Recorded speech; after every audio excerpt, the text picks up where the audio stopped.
Good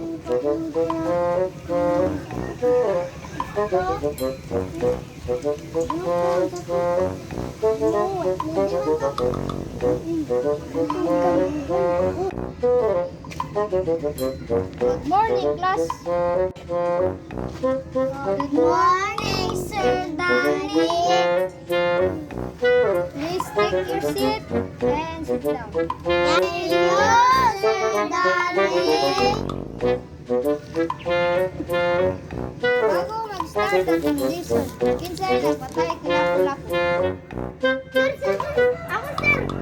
Ang nagpatay kay lapu-lapu si Aldos. Ah, naadik naman mag-imilay. Isa pa. Kung nakakuan mo sa sauna pa. Sa gigon niya si Rizal bago siya namatay. Sir, ako sir. Gigon ni si Rizal kay Agay. Bago ni mo doon. Sa ting estudyante yan. Nakapos mo sa tani. Sir, kung break ka, anong pangbansang aso? Anak, kag-break. Sir, sir.